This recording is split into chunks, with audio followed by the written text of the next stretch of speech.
the pleasure to present to you Dr. Martin Luther King, Jr.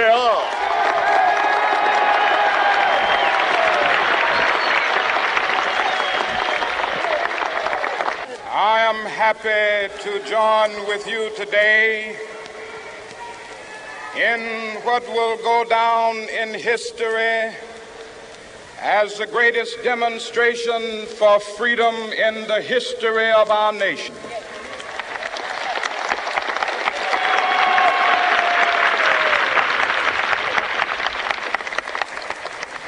Five score years ago,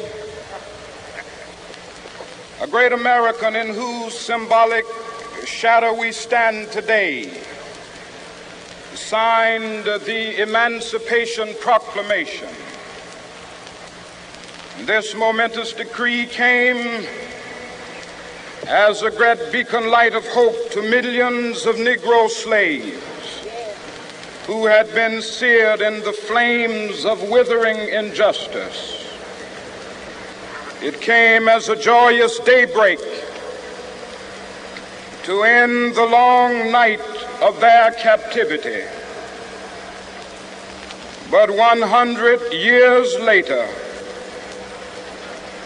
the Negro still is not free. 100 years later, the life of the Negro is still sadly crippled by the manacles of segregation and the chains of discrimination. 100 years later, the Negro lives on a lonely island of poverty. I have a dream that one day this nation will rise up and live out the true meaning of its creed. We hold these truths to be self-evident, that all men are created equal.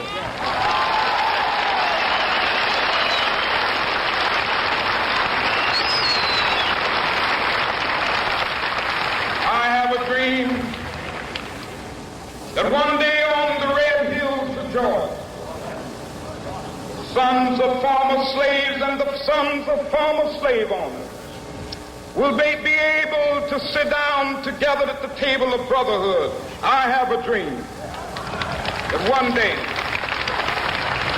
even the state of Mississippi, a state sweltering with the heat of injustice, sweltering with the heat of oppression, will be transformed into an oasis of freedom and justice. I have a dream.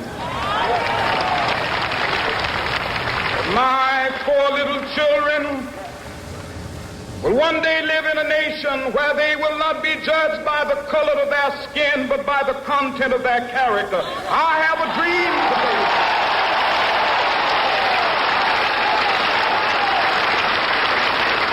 I have a dream that one day, down in Alabama, with its vicious racists, with its governor having his lips dripping with the words of interposition and nullification. One day right there in Alabama, little black boys and black girls will be able to join hands with little white boys and white girls as sisters and brothers. I have a dream today.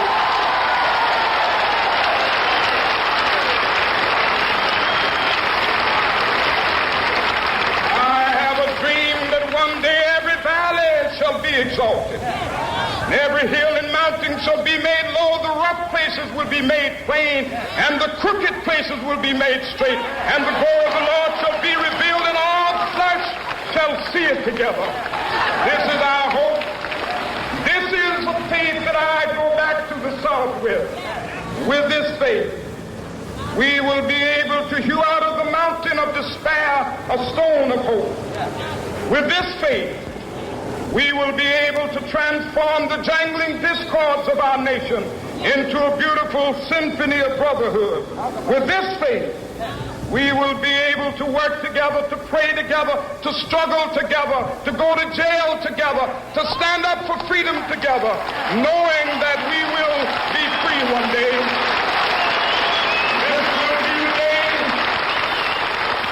This will be the day when all of God to sing with new meaning, my country, tears of thee. Sweet land of liberty, of thee I sing. Land where my fathers died, land of the pilgrim's pride. From every mountainside, let freedom ring. And if America is to be a great nation, this must become true. And so let freedom ring. From the prodigious hilltops of New Hampshire, let freedom ring. From the mighty mountains of New York, let freedom ring. From the heightening Alleghenies of Pennsylvania, let freedom ring. From the snow-capped Rockies of Colorado, let freedom ring. From the curvaceous slopes of California. But not only that, let freedom ring from Stone Mountain of Georgia. Let freedom ring from Lookout Mountain of Tennessee. Let freedom ring from every hill and molehill of Mississippi, from every mountainside. Let freedom ring, and when it happens, when we allow freedom ring, when we let it ring from every village and every hamlet, from every state and every city, we will be able to speed up that day when all of God's children, black men and white men, Jews and Gentiles, Protestants and Catholics, will be able to join hands and sing in the words of the old Negro spiritual, free at last, thank God.